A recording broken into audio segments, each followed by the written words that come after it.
Les gens heureux rencontrent plus que les autres gens des problèmes et des difficultés. On ne leur épargne rien. Si tu souris et sembles joyeux, on considérera que tu es fort. Et si tu es fort, on te mettra à l'épreuve. J'ai choisi cet extrait parce que ça m'a particulièrement interpellé. Croyez-le ou non, la plupart du temps, je suis une personne joyeuse.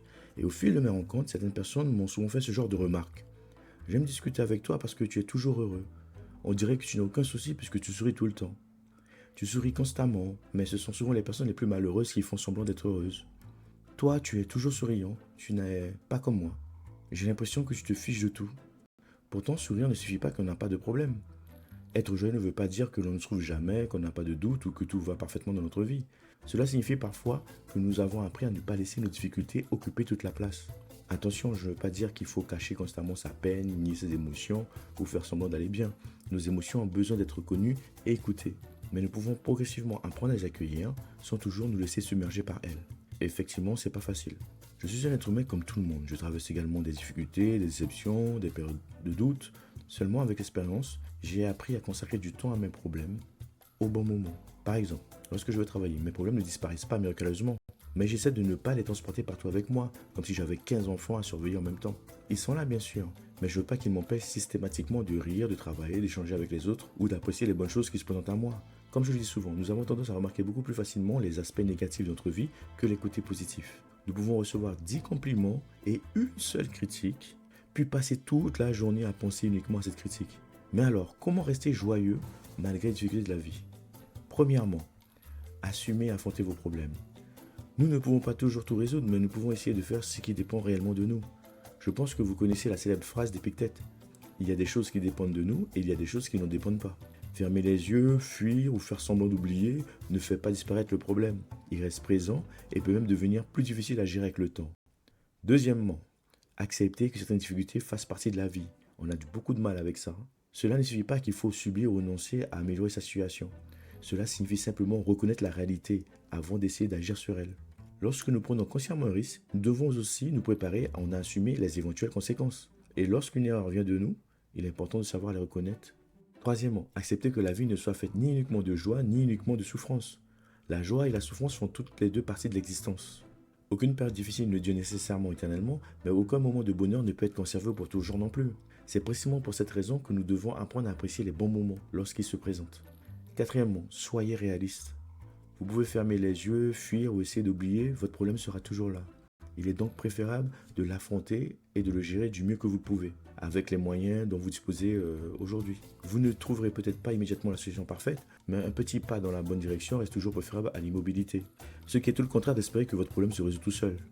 Et comme il est écrit dans le livre Les 10 principes du stoïcisme, espérer, ce n'est pas agir, ce n'est pas influencer ou favoriser, c'est attendre. Or, attendre signifie subordonner sa paix intérieure à quelque chose qui échappe entièrement à notre pouvoir. C'est remettre en son équilibre psychique entre les mains du hasard, des autres ou des circonstances. Cinquièmement, aider les autres lorsque vous le pouvez. C'est un point très important pour moi. Aider quelqu'un peut nous rappeler que nous sommes encore capables d'être utiles, de créer du lien et d'apporter un peu de positif dans la vie d'une autre personne. Mais cette aide doit rester équilibrée. Comme je l'ai déjà dit, aider les autres ne suffit pas à s'oublier, s'épuiser ou attendre obligatoirement quelque chose en retour. Sixièmement, comprenez que tout n'est pas toujours juste dans la vie. Nous aimerions que les bonnes personnes soient systématiquement récompensées et que chaque effort conduise au résultat espéré. Malheureusement, la réalité ne fonctionne pas toujours ainsi. Accepter cette vérité ne suffit pas à prouver les injustices. Cela permet simplement de ne pas laisser chaque injustice détruire entièrement notre paix intérieure. J'aime beaucoup ce paragraphe toujours tiré du livre Les 10 principes du stoïcisme. Nous attendons du monde ce qu'il ne peut pas nous donner, mais nous lui reprochons d'avoir manqué à ses promesses, alors même qu'il ne nous en avait fait aucune. Enfin, apprenez à vous connaître. Reconnaissez vos qualités, mais également vos défauts. Observez ce qui vous apaise, ce qui vous fragilise, ce qui déclenche votre colère et ce qui vous redonne de l'énergie. Plus vous apprendrez à vous connaître, et plus vous pourrez comprendre vos réactions et choisir une réponse adaptée à la situation. Dans son livre L'agilité émotionnelle, Suzanne David écrit « Lorsque nous disons « je ne veux pas échouer, je ne veux pas avoir honte, je ne veux pas me faire de mal », nous exprimons ce que j'appelle les objectifs de trépasser. Les seules personnes qui sont jamais mal à l'aise parce qu'elles sont couvertes de honte ne sont plus de ce monde. Et il en va de même pour celles qui ne changent pas ou n'humorisent pas. Pour autant que je sache, les seules personnes qui ne sont jamais humiliées, vulnérables, en colère, anxieuses, déprimées, stressées ou autres émotions désagréables que l'on peut éprouver après avoir relevé des défis ne sont plus là pour en témoigner. Lorsqu'elle dit ne sont plus là pour en témoigner. Cette fin de paragraphe m'a fait beaucoup réfléchir. Je pense que vous aussi, vous avez compris ce qu'elle a voulu dire. À travers cet extrait, Suzanne Lavie nous rappelle une chose essentielle. Ressentir des émotions désagréables ne signifie pas que nous avons échoué. La peur, la honte, la colère, la tristesse ou l'anxiété font partie de l'expérience humaine.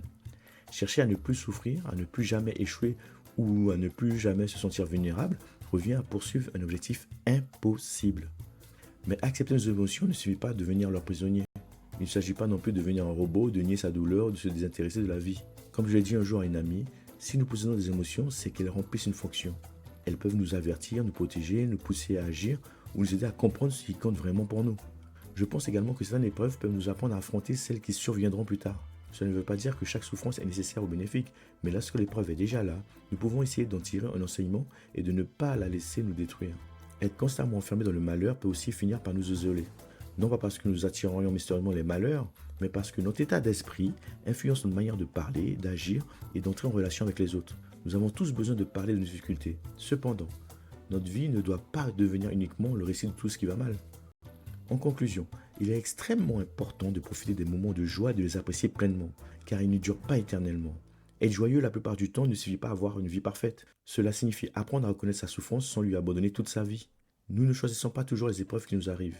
En revanche, nous pouvons progressivement apprendre à choisir la place que nous leur accordons. Alors posez-vous cette question.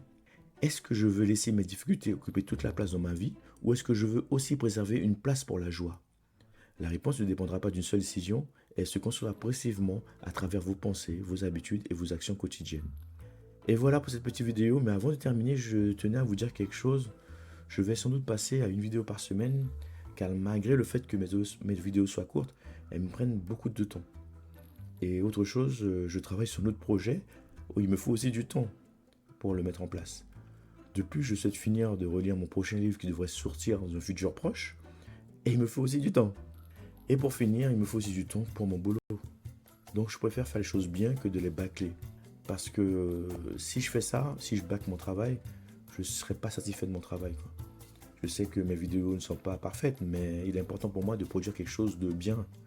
Comme ça, je me respecte et surtout je vous respecte. Sur ce, merci d'avoir regardé cette petite vidéo. Si ça vous a plu, mettez un petit like, abonnez-vous et on se retrouve très bientôt pour le prochain livre.